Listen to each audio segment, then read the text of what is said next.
Here's what I like more about the landscape of Hungary, a few Soviet remnants notwithstanding. It's pretty. It is pretty. The buildings are pretty. The architecture uplifts. So this is another third rail in American politics. You're not allowed to note that our buildings are grotesque and dehumanizing. Why are they bad? Because they're ugly, and ugly dehumanizes us. And let me be more precise about what I mean when I say dehumanizing. Dehumanizing is the act of convincing people that they don't matter, that they are less significant than the larger whole, that they are not distinct souls, that they are not unique, that they are not created by God, that they are merely putty in the hands of some larger force, that they must obey. This is what all authoritarian movements do. You don't matter. Wear a mask. You're all the same. Ugly architecture, brutalist architecture, glass and steel architecture, Mies van der Rohe architecture was designed to send that message. Not to uplift, but to oppress. And it is very noticeable, and this is never noted in the United States, which unfortunately over time has had its aesthetic sense dulled. We've been told that's not important. What matters is GDP, really. You know, get the new microwave or whatever, the new car, the new place in Aspen. Yeah, I'm not against any of that. I'm not against wealth, for sure. But I would trade it to live in a pretty place, a place that uplifts your spirit by looking at it. Why is it more clarifying and refreshing and joy-giving to sit in a meadow than it is in a parking lot? Yeah. Because sitting in a meadow reminds you, you can't help but know that you are connected to nature, created by God, which will endure after you're gone, which existed before you arrived.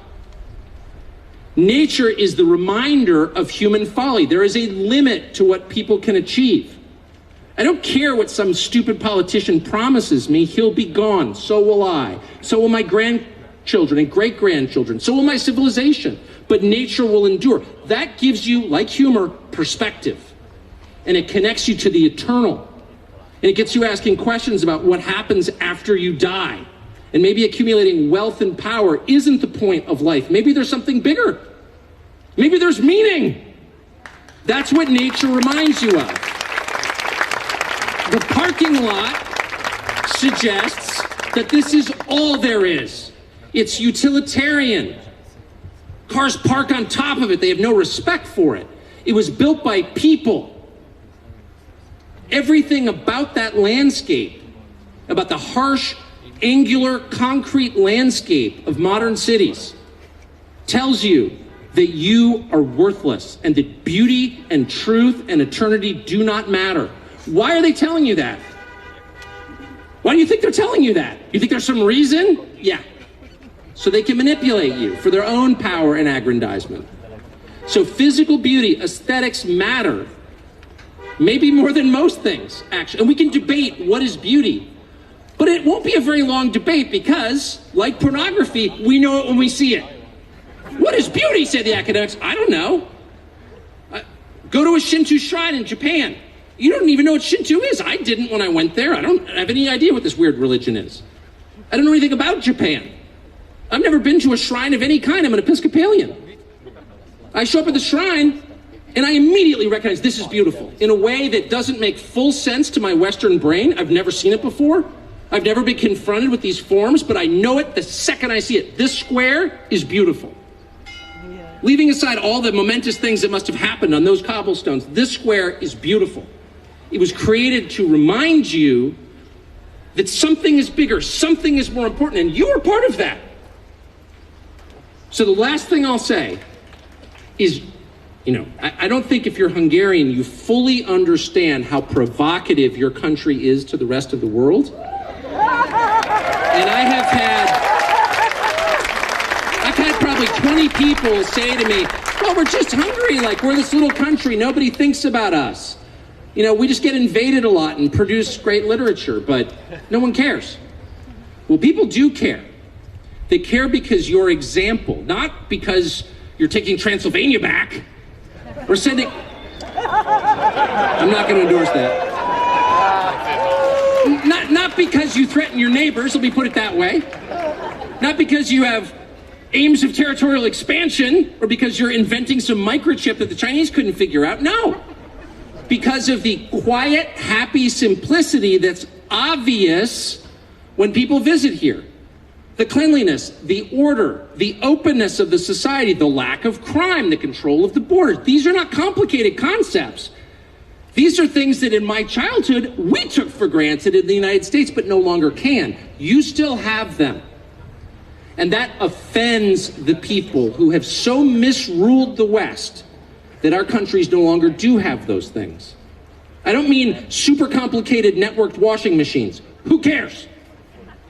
There was one of the dumbest columnists that we have in the United States. There's no IQ test for columnists in the United States, and there probably should be, but there is, and our First Amendment prohibits it.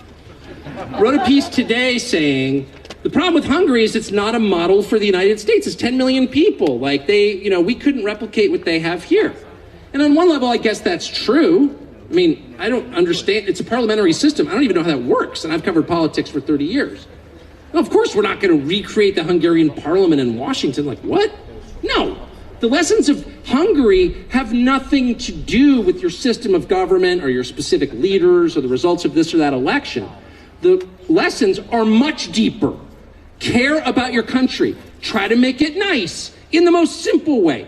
Not the richest, not the most technologically advanced, not a place with the most LEED certified buildings, but places like a place where people can, I don't know, do crazy things like have children if they want to. Yeah. In a country where they might want to raise those children, where they might be able to eat food that's not pumped full of garbage, that destroys your body and lowers your testosterone level to the point where your sex is indistinct. Not that that's happening anywhere. Like decent food, decent streets, safe, clean, family-oriented. How complex is this? Not very. It would have been recognizable 1,000 years ago, 2,000 years ago, before you guys even showed up here in this plane. Calling it a plane? Basin, excuse me. It would have been recognizable at any time in history. These are the things that people actually want. They don't even know what the GDP is. They'd like to be richer rather than poor, get it? But mostly, they want to live unmolested, following their own customs that they inherited from their parents that they hope to pass on to their children without being lectured or hurt, in an environment that uplifts rather than degrades, in a place that is clean rather than filthy, orderly rather than chaotic. That's what human beings want in every culture, in Africa, Asia, Australia, maybe not Australia, but just kidding. But in every place around the world, because it's not a cultural desire, it's an innate human desire. And any government that takes that into account and tries to achieve it should be proud of what it's doing. The people who live there should be grateful, and they should not allow the people who have mismanaged the rest of the world to tell them otherwise. Period. So stay proud of what you have. I'm sorry for talking so fast. You wound me into a frenzy.